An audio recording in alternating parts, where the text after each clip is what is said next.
to episode 50. We are celebrating today, y'all. We are celebrating. It's episode 50. It is episode 50. Let me get my camera right over here on YouTube so they can get the full effect, okay? All right. YouTube, y'all all right? I always have to adjust this dang on camera for YouTube. Welcome to episode 50 of Reading with Miss Taylor Said. If you are watching this, there we go.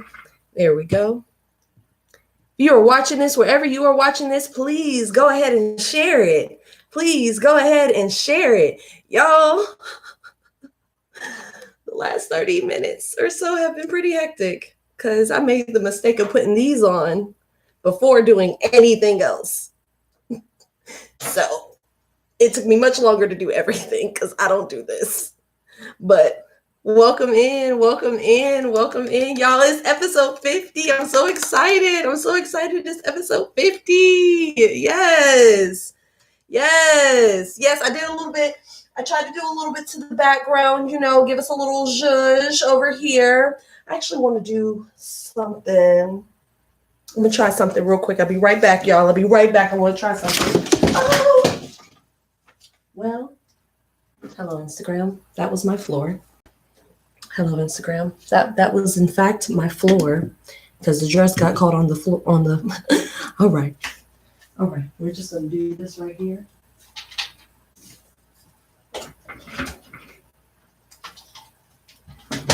I would like this light to be a little higher. There we go. I like that a lot better. Welcome to Reading with Miss Taylor Said, y'all. Welcome to Reading with Miss Taylor Said. Welcome in, y'all. Thank you, Serante. Thank you. Let me go ahead and get to sharing this, right? Before we pop a bottle and get started. We'll go ahead and get to sharing this. I'm so excited. It's episode 50, y'all. It's episode 50. I'm so happy. Oh my gosh. I can't believe we freaking made it. And y'all, we really got to pop a bottle. We really got to pop something for last night. Oh my God. If y'all were watching, I'm going to give it a minute. I'm going to give it a minute before I start talking about it. But let me go ahead and share this.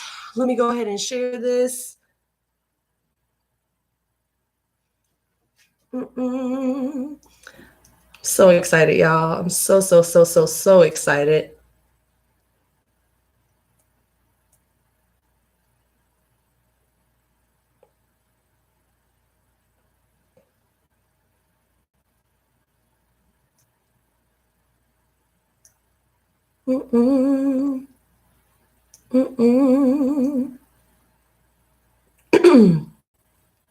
It's taking me forever to type because I got these nails on and I don't typically wear nails. And so it's taking forever for me to type.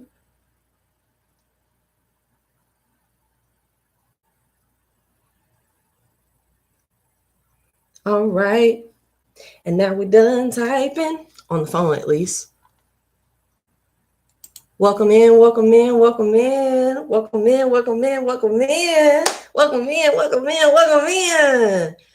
Big bag busting out the Billy Van Taker. Ooh, I'm back.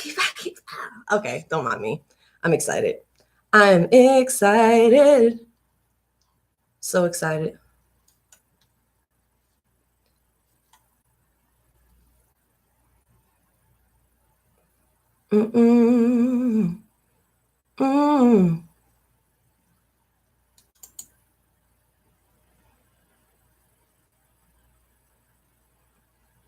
Y'all, we made it. We made it to episode 50. 50. More options. Share to news feed.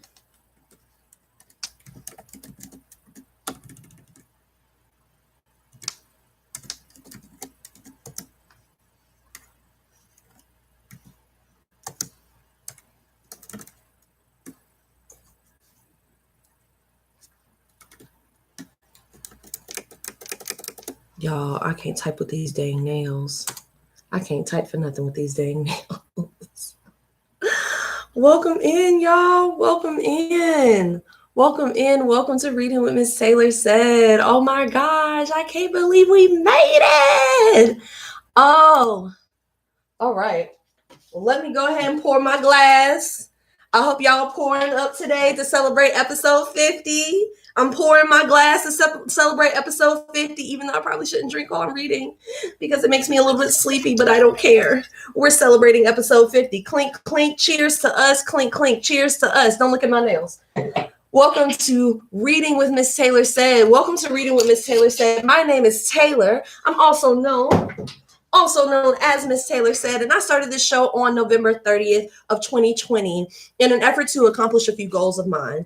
One of those goals being that I actually want to complete the books that I own. I own a lot of books, and I've accumulated them over the years, and I haven't gotten to reading them yet or finishing them. So I would like to finish those books. The second reason why I started this show is because I would like to get more comfortable with reading aloud in front of an audience. When I get into the things that I want to do in my career, I want to be comfortable reading in front of an audience because I'm going to have to read off of teleprompters. I'm going to have to read, cue cards, scripts, speeches, all kinds of things. Going to be lots of reading in a particular way to convey a certain emotion or convey a certain tone or message or whatever. And I want to go ahead and get comfortable with doing that now. Okay. So that's the second reason why I started this show. And the third reason why I started this show is because I want to get back into public speaking. I miss it so much. I used to do it when I was in college. I actually posted an old poetry performance on my Instagram today. Go follow me on Instagram, Miss Taylor Said on Instagram, Miss Taylor Said on Facebook, Miss Taylor Said on Twitter, girl, Miss Taylor Said on YouTube. Go follow me on all of those, okay? But I want to get back into the public speaking space. 2020 afforded me the opportunity to be able to start public speaking again on a virtual level, but I'm practicing with engaging with an audience. And while you guys aren't here live, I still feel it. I still feel y'all's energy, and I'm still very, very happy to be here. Thank you guys for being here. Thank you all for showing up, and welcome to episode motherfucking 50. Yeah, we did it. High five. We did that. Okay. Thank you guys for coming back again and again. If you're watching on the playback, thank you for watching on the playback. If you share it on your story, thank you for sharing it on your story. If you're sharing it on your Facebook, thank you for sharing it on your Facebook. Applause for you. A round of applause. A round of applause for all of y'all for showing up for Miss Taylor Said. I really appreciate it. Like, y'all don't understand. Now, before we get into our book, and our book is The Adult Children of Emotionally Immature Parents, Adult Children of Emotionally Immature Parents, I want to talk about something that happened last night. If you've been following me, you know that this happened. You saw it. If you were online last night at all, you saw it. And I just want to talk about it because I'm excited. Y'all know, who do I talk about most on here? If you've been watching since the beginning, who do I talk about most as far as mentors and people I look up to? Kevin Fredericks, as in Kev on stage. Okay. So last night I decided to be a little bold. I was feeling good about myself. I felt good about how the show went and everything. I felt good about my decision that I made because I made the decision to, there was a job that I was working for, supplemental income, and I decided to step away from that so that I could focus on Miss Taylor Said, the brand. And I literally decided to do that yesterday. It was something I was really nervous about. I felt very heavy about it, but I felt the heavier feeling was that I needed to go ahead and do it so that I could do this full time and give all my energy to it and really give it the effort that it deserves. Right. So I decided to do that. And I had my friend talking with me during the whole process, and she was so supportive, and I appreciate you, friend, so much. And once I did that, everything just kind of fell into place. I got excited. We did the show. The show went well yesterday. It went extremely well yesterday. And then afterwards, I was like, you know what? I'm feeling good. I'm feeling good about my TikTok that I made, or my reel that I made. I'm feeling good about the content that I made tonight. And so I made a Snapchat video that I posted on of the social medias where I was just like, listen, I'm about to be on episode 50. And Kev on Stage said that you have to be comfortable with doing 100 episodes of your podcast, your show, whatever it is that you're doing. You have to be okay with doing it 100 times with little to no audience. And if you're able to do that, you got a freaking chance at making it in this business. And baby, I made a video about that, and I was like, listen, Kev said this. I'm about to be on episode 50. Just so you know, I'm coming to work at Kev on Stage Studios. Okay, I'm going to be on the app. I'm going to be in Hooray for like, I'm going to work with Hooray with Issa Rae. Like, I'm coming to do that. Like, I'm on my way. It's my turn. And would y'all believe? Kevin Fredericks. So not only did he see my video where I tagged him and Issa Rae, he responded to it and said, keep pushing, all capital letters with 3 exclamation points. Okay, keep pushing. The person that I've been looking up to for the last year, specifically for this work, but somebody that I've been watching for years. I was watching Kev on Stage videos, like his YouTube videos, back when I was in my relationship where I was experiencing abuse. And he was the first person I saw make a comprehensible video about credit. Like, I actually literally watched his video on credit multiple times and got an actual understanding of what credit is and how to use it and how to work credit cards and stuff like that. Like, I literally learned things about credit. I learned things about adulting. I learned things about jobs. I learned things about comedy. I've learned all kinds of things from Kevin and his wife, like, and his family, really, and his whole team. And I'm just so excited because that person that I've been watching for literal years, looking up to for years, I bought his master class, okay? I spent a 3-digit number on his masterclass because I'm that committed to this, and I'm that serious about looking up to him because he freaking changed the game. And he tweeted me last night and said, keep pushing. So you know what? I'm gonna keep pushing. So let's get into this book. Cheers, let's do this. So yesterday, Facebook got cut off. Facebook got cut off when we were on the last section of the first chapter of Adult Children of Emotionally Immature Parents. That's the book that we're reading today. This is Adult Children of Emotionally Immature Parents. So the last thing we left off on was Natalie's story. The next section is called Why It Feels So Bad to Live Without Emotional Connection. If you missed the previous episodes, you can go back and watch on whatever platform that you're watching on. If you're watching on YouTube, if you're watching on Facebook, if you're watching on Instagram, you can go back and watch the previous episodes. We're only in chapter 1 of this book, so you're really not missing much, okay? So, all right, you guys, I'm going to get into it. The next section is called Why It Feels So Bad to Live Without Emotional Connection. Welcome in. Hey, y'all. Hey, welcome in. Hey, y'all. Oh my God, y'all all up in here on Instagram. Hello. Welcome to episode 50. Hello. Okay, I got to get into the book. We've been doing this for about 14 minutes now. I got to get into the book. Okay. Why it feels so bad to live without emotional connection. There's a reason why people have a strong need for emotional connection with others. Throughout human evolution, being part of a group has always meant more safety and less stress. Safety seems to be the word of the month. Safety really is the word of the month. Hey, y'all. I love y'all. Safety really is the word of the month. It keeps coming up in conversations. Throughout human evolution, being part of a group has always meant more safety and less stress. Our ancestors who most disliked separation were more likely to survive because they enjoyed the safe feeling of being close to others. Early humans who didn't mind isolation, on the other hand, may have been more comfortable with distance than was good for their survival. They may have been more comfortable with distance than was actually good for their survival. So when you're longing for a deep emotional connection, remind yourself that your painful feeling of aloneness is coming not just from your individual history, but also from human genetic memory. Just like you, our distant ancestors had a strong need for emotional closeness. Your need for attention and connection is as old as the human race. You have prehistoric reason for not liking to be lonely. And the summary of this first chapter, hey baby, the summary of this first chapter says, a lack of emotional intimacy creates emotional loneliness in both children and adults. Attentive and reliable emotional relationships are the basis of a child's sense of security.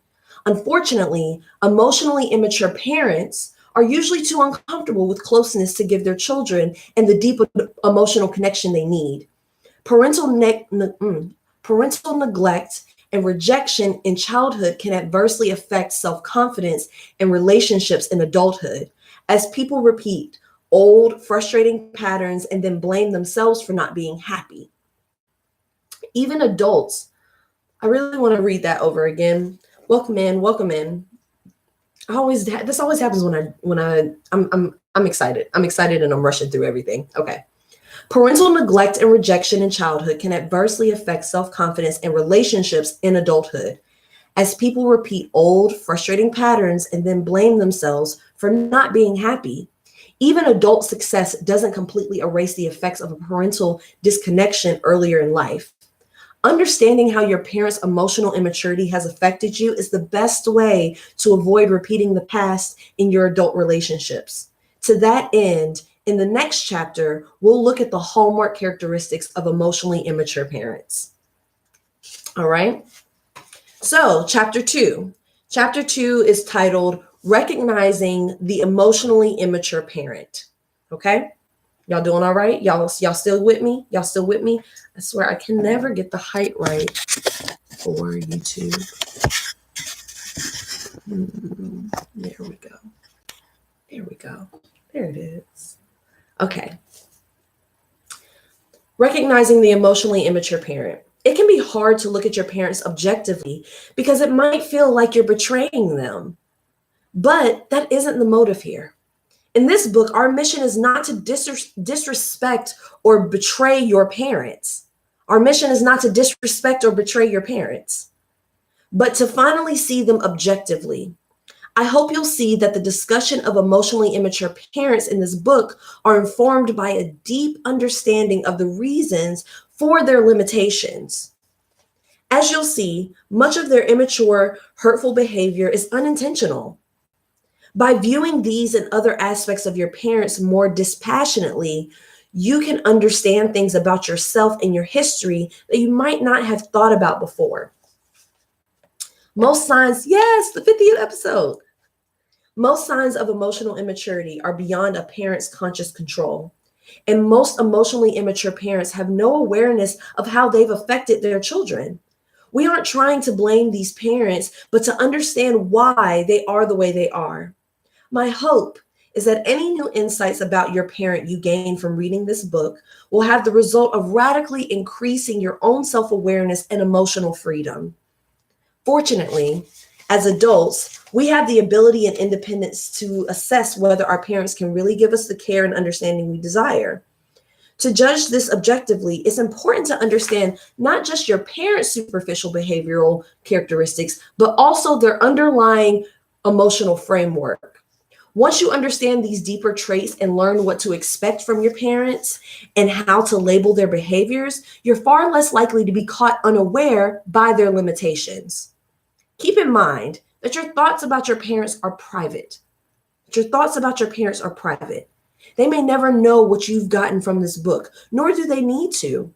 The goal is for you to gain the self-confidence that comes from knowing the truth of your own story. You aren't betraying your parents by seeing them accurately. Okay? You are not betraying your parents by seeing them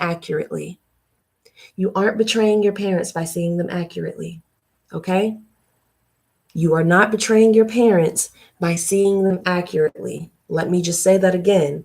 You are not betraying your parents by seeing them accurately, okay?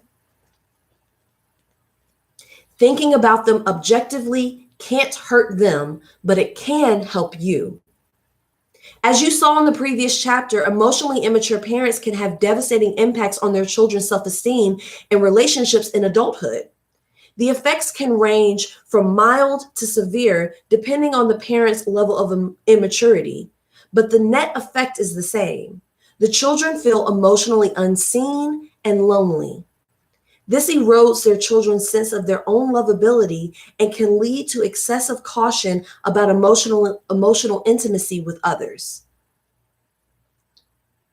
I'm gonna go ahead and pin that. Okay, I'm gonna go ahead and pin that. There's an exercise, so this might require some pen and paper. You might just have to count on your fingers. Let's see, because there's little tick marks or little things for you to mark up here. So this is an exercise, okay, you guys? Exercise, assessing your parents' emotional immaturity. Human emotional immaturity has been studied for a long time. However, over the years, it has lost ground to an increasing focus on symptoms and clinical diagnosis, using a medical disease model to quantify behaviors as illnesses suitable for insurance reimbursement. But in a deep understanding of people, assessing emotional immaturity is often far more useful, as you're likely to discover when reading this chapter and by completing this exercise. Read through the following statements and check any that describe your parent. If you'd like to fill out this assessment for more than one parent or step-parent, the downloadable version is here. Okay, so y'all go ahead, however you want to write this out, however you want to take count of these things. I'm gonna go through this list and you guys find out which ones apply to your parents, if they do, okay? First one, my parent often overreacted to relatively minor things. If that applies to your parents, any of your parents that you're thinking about or evaluating right now, mark it. My parent didn't express much empathy or emotional awareness. My parent didn't express much empathy or emotional awareness. The next one is, when it came to emotional closeness and feelings, my parent seemed uncomfortable and didn't go there. When it came to emotional closeness and feelings, my parents seemed uncomfortable and didn't go there. Next one. My parent was often irritated by individual differences or different points of view. My parent was often irritated by individual differences or different points of view. And the next one says, when I was growing up, my parent used me as a confidant, but wasn't a confidant for me. When I was growing up, my parent used me as a confidant, but was not a confidant for me. If you're just now joining us, we are reading The Adult Children of Emotionally Immature Parents by Dr. Lindsay Gibson. The next one says, my parent often said and did things without thinking about people's feelings. My parent often said and did things without thinking about people's feelings. If that applies to your parent and you're marking this down, go ahead and mark that one down. Next one says, I didn't get much attention or sympathy from my parent, except maybe when I was really sick. I didn't get much attention or sympathy from my parent, except maybe when I was really sick. All right. The next one says, my parent was inconsistent, sometimes wise, sometimes unreasonable. My parent was inconsistent, sometimes wise, and sometimes unreasonable. All right, the next one says, if I became upset, my parent either said something superficial and unhelpful or got angry and sarcastic. If I became upset, my parent either said something superficial and unhelpful or got angry and sarcastic. The next one says, conversations mostly centered on my parents' interests. Conversations mostly centered on my parents' interests. All right. The next one says, even polite disagreement could make my parent very defensive. Even polite disagreement could make my parent very defensive. The next one says, it was deflating to tell my parent about my successes because it didn't seem to matter. It was deflating to tell my parent about my successes because it didn't seem to matter. If it sounds like your mama, go ahead and mark them down. If it sounds like your mama, if it sounds like your mama, it sounds like your daddy, it sounds like your, I know, I'm so sorry, baby. I'm so sorry for y'all. This is going to hurt. I've already gone through this. So I haven't marked them down, but I know the ones in my head, and I'm doing my best to show no emotion towards the ones that I relate to. So sorry if this is triggering y'all. All right. Let's see. Even polite disagreements can make my parent very defensive. Okay, the next one, I did that one. Okay, sorry. So the next one is, facts and logic were no match for my parents' opinions. Facts and logic were no match for my parents' opinions. Next one. My parent was not self-reflective and rarely looked at his or her role in a problem. My parent was not self-reflective and rarely looked at his or her role in a problem. All right, and the last one says, my parent tended to be a black and white thinker and unreceptive to new ideas. My parent tended to be a black and white thinker and unreceptive to new ideas. As y'all can see, I have lots of highlights going on. I never finished the book, but that's what the show is for. All right. How many of these statements describe your parent?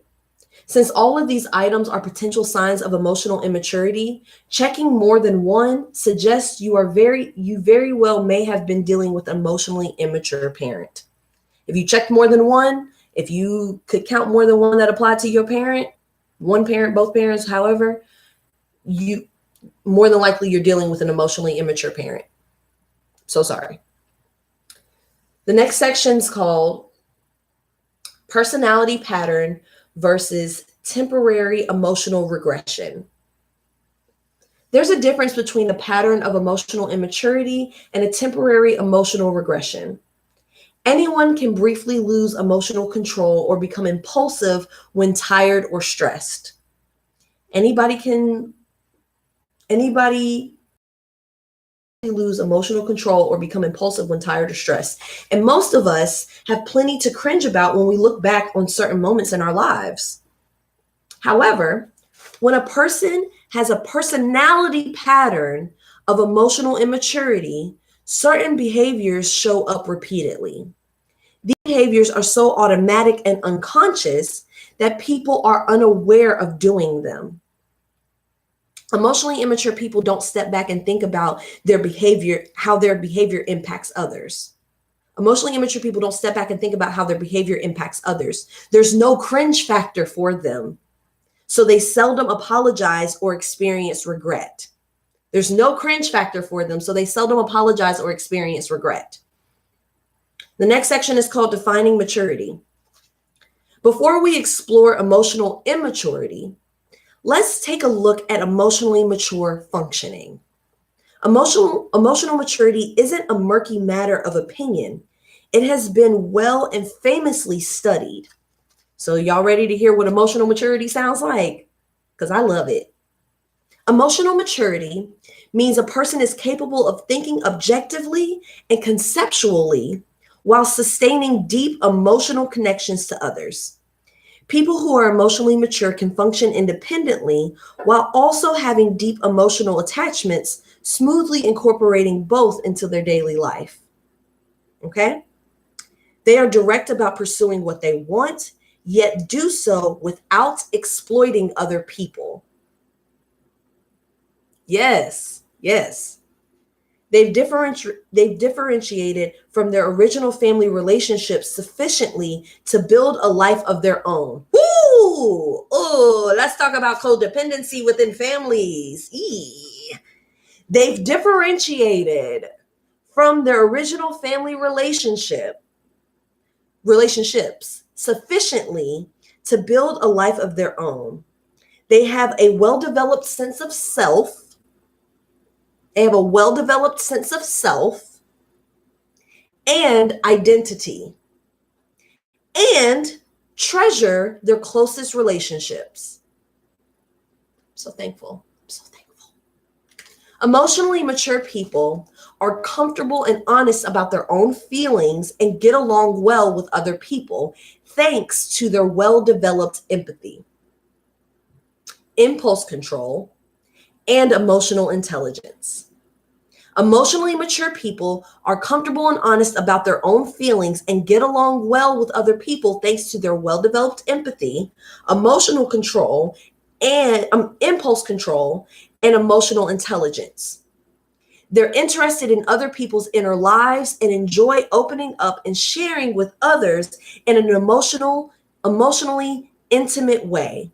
When there's a problem, they deal with others directly to smooth out differences. If that sounds like you, welcome. You did it. You made it to emotional maturity. Congratulations. You did the work so that you can have emotional maturity. Congratulations. You're doing great. Keep going.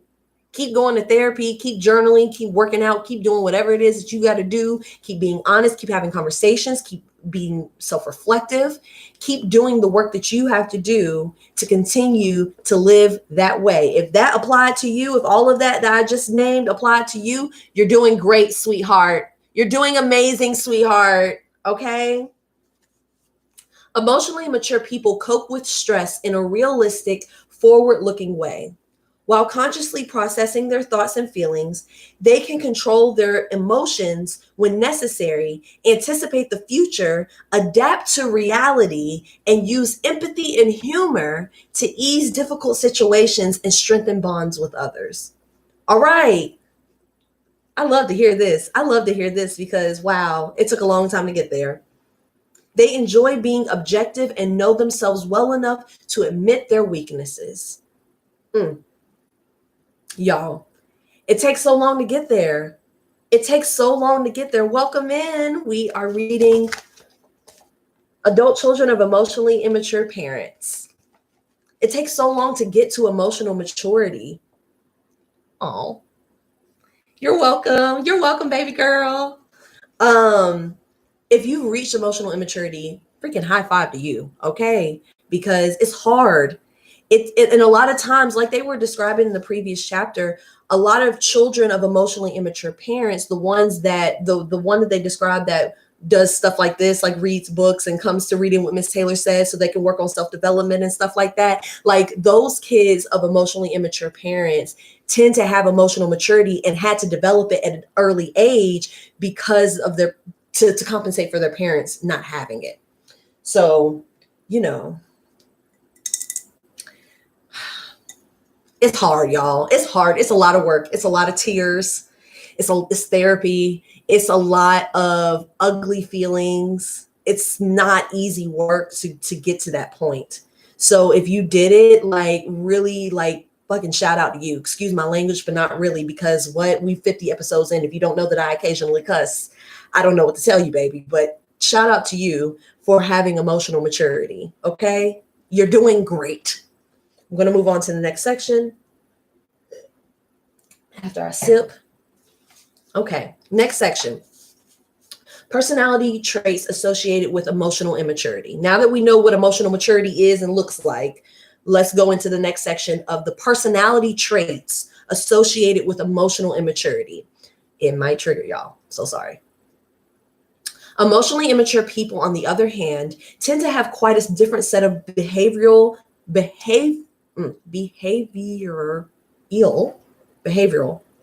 I don't know why that word just tripped me up. Emotional and mental characteristics. Because these personality characteristics are all interconnected, people who display one are often prone to the others. In the sections that follow, I'll briefly describe various characteristics of emotionally immature people. All right. First one, they are rigid and single-minded. As long as there's a clear path to follow, emotionally immature people can do very well, sometimes reaching high levels of success and prestige. But when it comes to relationships and emotional decisions, their immaturity becomes evident. They are either rigid or impulsive, and try to cope with reality by narrowing it down to something manageable. Once they form an opinion, their minds are closed. That's one right answer. There's one right answer. And they become very defensive and humorless when people have other ideas. I'm going to read that again because I stumbled too much. They are rigid or impulsive and try to cope with reality by narrowing it down to something manageable. Okay? Once they form an opinion, their minds are closed. There's one right answer, and they become very defensive and humorless when people have other ideas. The next trait or personality trait of emotionally immature people, they have low stress tolerance. Emotionally immature people don't deal with stress well. Their responses are reactive and stereotyped.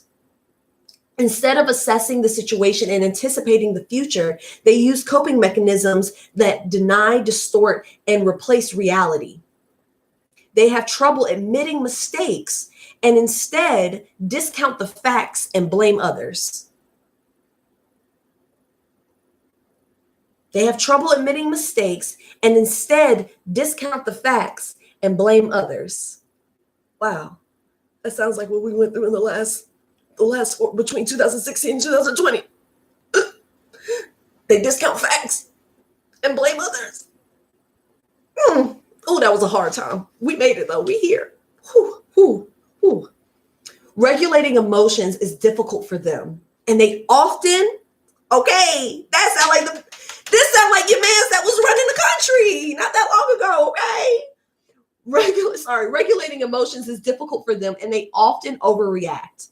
Once they get upset, it's hard for them to calm down, and they expect other people to soothe them by doing what they want. They often seek comfort in intoxicants. Intoxicants. I don't know why I've never seen that word. I always see intoxicated, not intoxicants, or medication. They often seek comfort in intoxicants or medication. The next trait of emotionally immature people, they do what feels best. Young children are ruled by feelings, whereas adults consider possible consequences. Okay? As we mature, we learn that what feels good isn't always the best thing to do. Among emotionally immature people, however, the childhood instinct is to do what feels good. The childhood instinct to do what feels good never really changes. They make decisions on the basis of what feels best in the moment and often follow the path of least resistance. If you're a mature person and think before you act, you might find it hard to imagine living by what feels good in the moment. So here's an example of the jaw-dropping behavior of the emotionally immature person. Anna convinced her brother, Tom, to come with her to talk to their elderly father about going into assisted living. After visiting with their father for a bit, the time came to talk seriously. Suddenly, Tom was nowhere to be found. Anna searched the house and then looked out the front window in time to see her brother getting in his car and leaving. Anna was incredulous and wondered how Tom could run out like that. But when you realize that in that moment, walking out of the house felt much better than staying for a difficult confrontation, it makes sense. Listen, when I was emotionally immature, and that's something I still kind of struggle with, is going with my feeling rather than going with logical things. But I try to get a better understanding of my intuition and what's a separate feeling of what my intuition and like guides and all that are telling me versus what I'm feeling because it's comfy. And sometimes the two merge, but I'm getting a better understanding of doing that. But there was a time where I was like Tom, where I wasn't going to stay for the tough conversation. I was going to get up out of there. So, growth. Okay. The next trait is they are subjective, not objective. Emotionally immature people assess situations in a subjective way, not objectively. They don't do much dispassionate analysis. When they interpret situations, how they are feeling is more important than what is actually happening. What is true doesn't matter nearly as much as what feels true. Trying to get a subjectively oriented person to be objective about anything is an exercise in futility. Facts, logic, history all fall on deaf ears where the emotionally immature are concerned. So they don't like facts. They like what they feel is the truth, and then that's where they stay. That's just it. They have little respect for differences. They have little respect for differences. Emotionally immature people are annoyed by other people's differing thoughts and opinions, believing everyone should see things their way. The idea that other people are entitled to their own point of view is beyond them. They may be prone to making social gaffes because they don't have enough awareness of other people's individuality to avoid being offensive. Not the bigoted. Not the bigoted. Oh, what's happening? Facts are not accepted. Not the big, okay? They're only comfortable in role-defined relationships where everyone holds the same beliefs. The quieter, nicer ones are the same, but in a quieter, nicer way. So that makes me think about,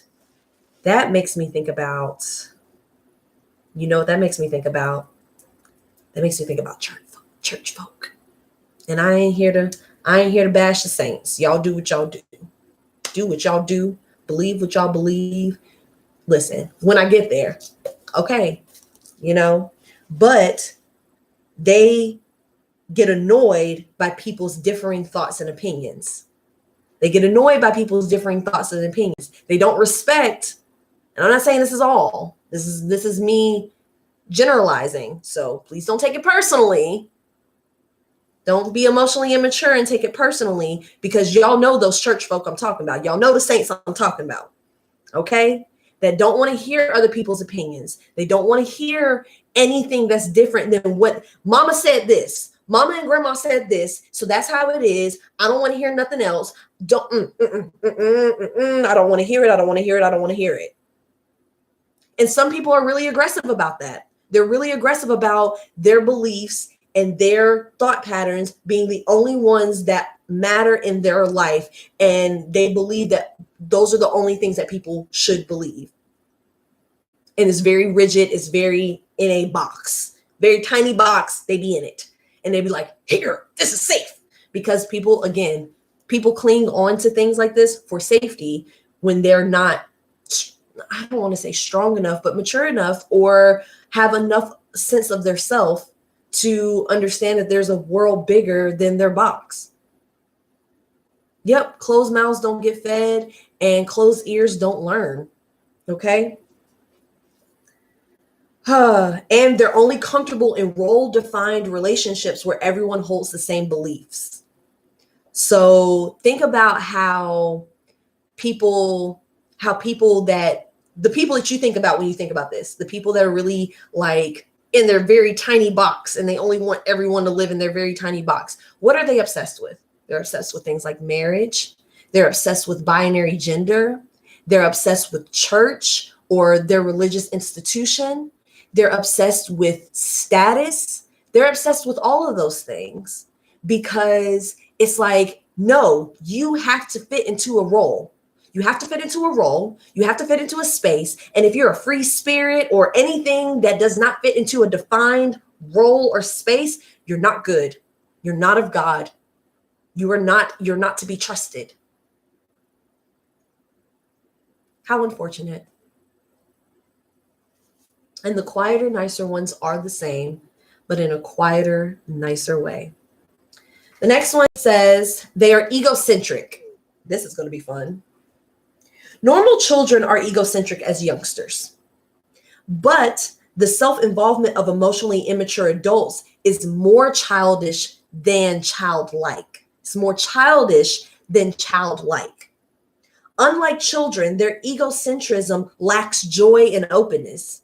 Honestly, that's why I like, it's easy whenever we're talking about someone that's emotionally immature, because we don't usually name it emotionally immature. We usually be like, you're acting like a child.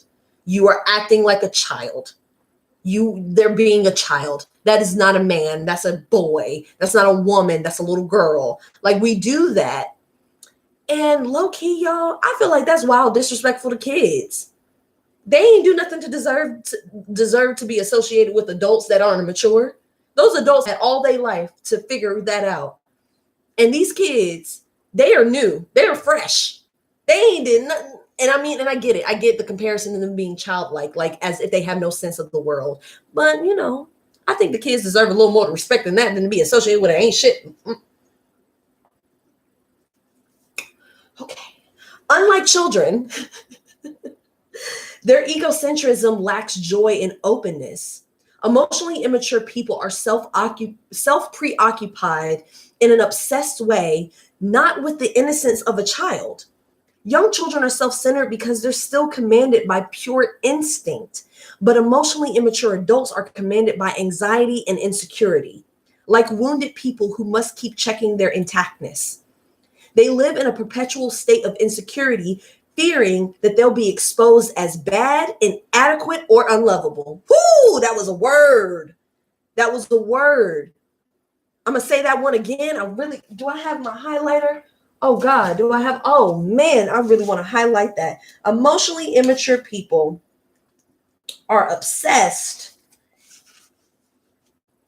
Emotionally immature people are self-occupied in an obsessed way, not with the innocence of a child. Young children are self-centered because they're still commanded by pure instinct, but emotionally immature people, adults, are commanded by anxiety and insecurity, like wounded people who must keep checking their intactness. They live in a perpetual state of insecurity, fearing that they'll be exposed as bad, inadequate, or unlovable. They keep their defenses high so other people can't get close enough to so people can't get close enough to threaten their shaky sense of self-worth. I'm sorry, I'm really excited, y'all, because wow, what a word. Before you start feeling too sorry for them, because I don't, keep in mind that their defenses work seamlessly to keep these underlying anxieties below the level of awareness. They would never see themselves as being insecure or defensive because of all that ego. They got a big ego, and it's gross. The next section says they are self-preoccupied and self-involved. Anxious preoccupation is a quality of all emotionally immature Anxious self-preoccupation is a quality all emotionally immature people share. They're constantly monitoring whether their needs are being met or whether something has offended them. Their self-esteem rises or falls depending on how others react to them. They can't stand to be criticized, so they minimize their mistakes. Woo, I know this is stepping on toes right now, and I don't even have no added commentary except for this. Woo. They can't stand to be criticized, so they minimize their mistakes. Because their self-involvement is all-consuming, other people's feelings are eclipsed by their needs. So, for instance, after one woman told her mother how much it hurt to hear criticisms of her father, her mother said, "Well, if I couldn't tell you, I wouldn't have anybody to talk to." That's not right. Parents should not be venting to their children about their marriage. Hot take. Terms like self-absorbed and narcissistic make it sound as if these people enjoy thinking about themselves all the time, but they really have no choice in the matter. They have fundamental doubts about their core worth as human beings. They are profoundly self-involved because their development was stunted by anxiety during childhood. In this way, their egocentrism is more like the self-preoccupation of someone with a chronic pain condition rather than someone who can't get enough of himself or herself. So it's more of the ones that are preoccupied because of emotional immaturity, it can be narcissism and self-absorbed, but it's also that, like, I'm so insecure, and I'm so unsure what to do about myself. Like, they have to focus on it. It's like chronic pain for them. They have to focus on it because they can't think of anything else other than that. Whew. Ooh, we're nearing the end of our hour. We're nearing the end of our hour. And so I'm going to finish this list of the traits, the personality traits of emotionally immature people. And that should end the show. But we'll see. We'll see how this goes. We'll continue chapter 2 because these chapters are a little longer than our previous books. Okay, y'all. Thank you all for being here. Thanks for sticking around. Again, if you're just joining us, we're reading Adult Children of Emotionally Immature Parents. We're reading Adult Children of Emotionally Immature Parents. Okay, if you're just joining us. All right. Ooh, this title. So this next personality trait says they are self-referential, not self-reflective. They are self-referential, not self-reflective. Emotionally immature people are highly self-referential, meaning that in any interaction, so sorry. That one, I've been doing pretty good to kind of keep my own feelings pushed back, but this one, all right. Emotionally immature people are highly self-referential, meaning that in any interaction, all roads lead back to them. All roads lead back to them. However, they aren't self-reflective. Their focus on themselves is not about gaining insight or self-understanding. It's about being the center of attention. I'm a little bitter. That's it. Just a tiny bit bitter. Okay. As you talk to them, self-referential people will turn whatever you say back to one of their experiences. An example would be a mother listening to her daughter describe a relationship crisis and using it as a springboard to talk about her own divorce. Another example would be parents who upstage their children's victories with recollections of their own accomplishments. Whoo! Those who are more socially skilled might listen more politely, but you still won't hold their interest. They may not overtly change the subject, but they won't ask follow-up questions or express curiosity about the details of your experience. Ooh, I'm not triggered right now. I'm dramatically shaking my glass. Okay. All right. Okay. They may not overtly change the subject, but they won't ask follow-up questions or express curiosity about the details of your experience. They're more likely to bring the conversation to a close with a pleasant comment that effectively ends it, such as, "That's wonderful, dear. I know you had a good time."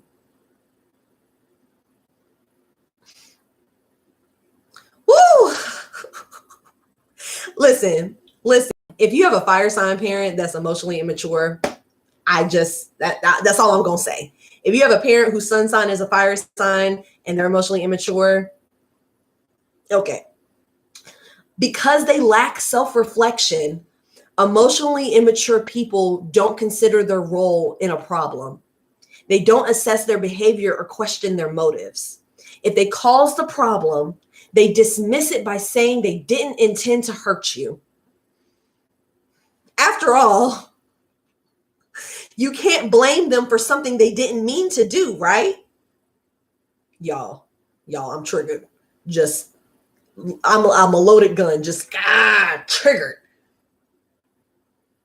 In this way, their egocentric focus remains on their intentions, not the impact on you. Whew. The next section, which is probably, okay, all right. Say that again, Bree. Oh boy. Okay, yeah.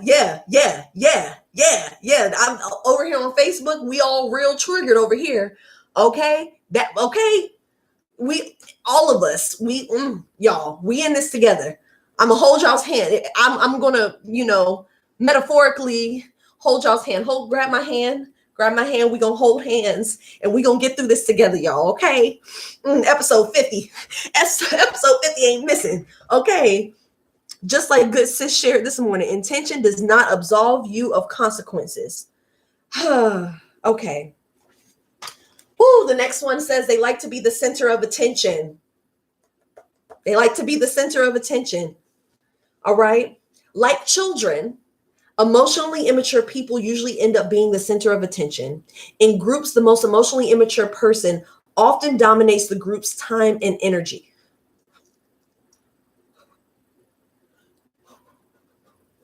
Not friendships.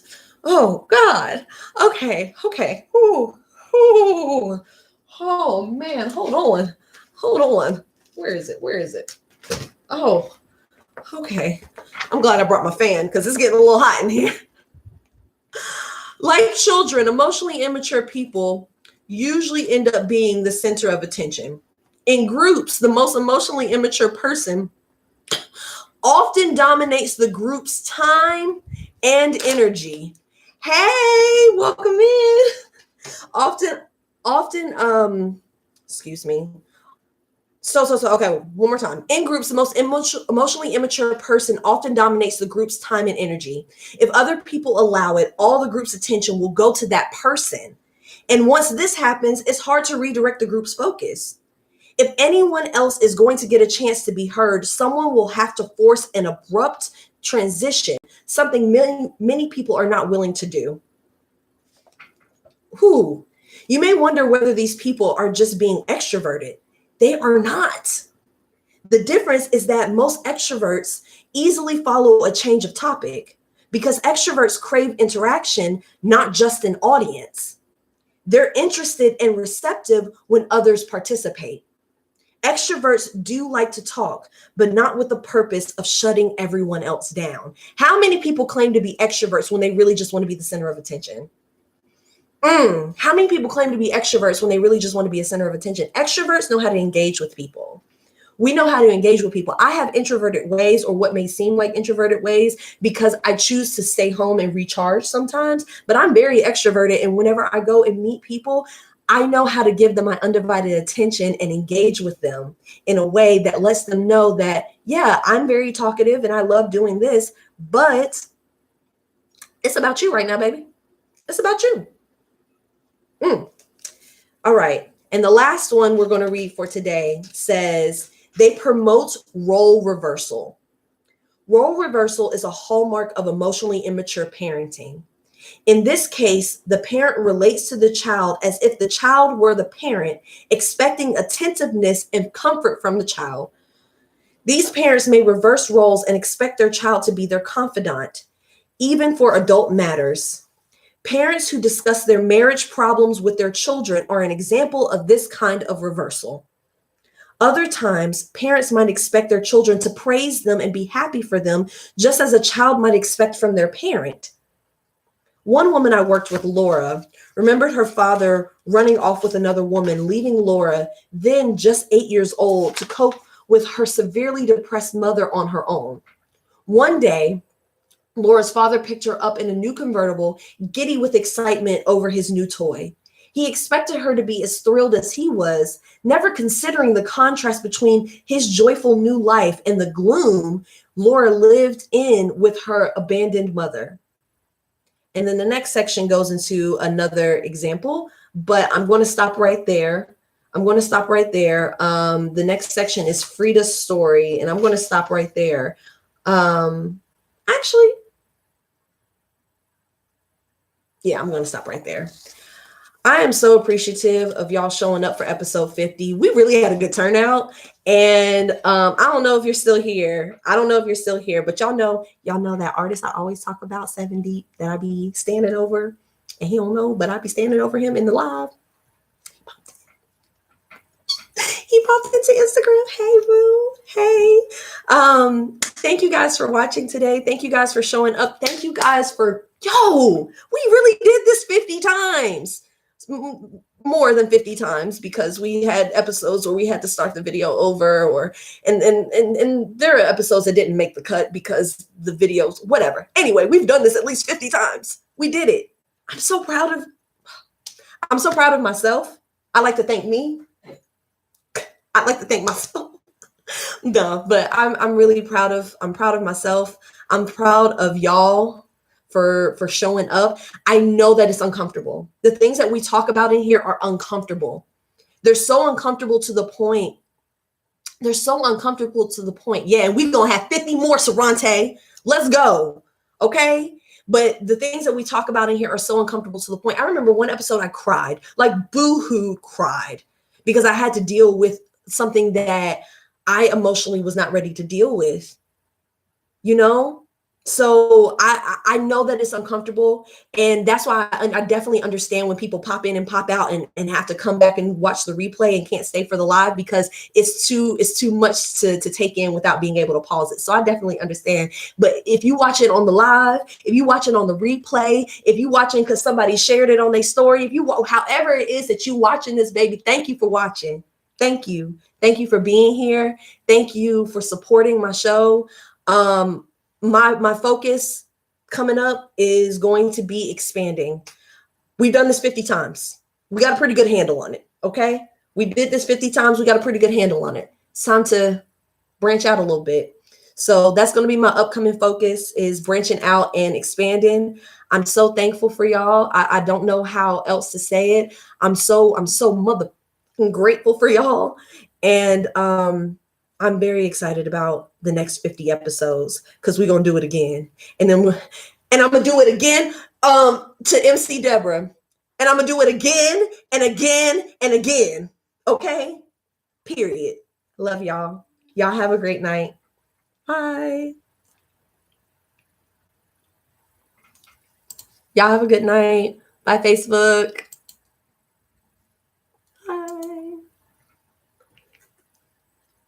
Y'all have a great night over here on YouTube. Bye.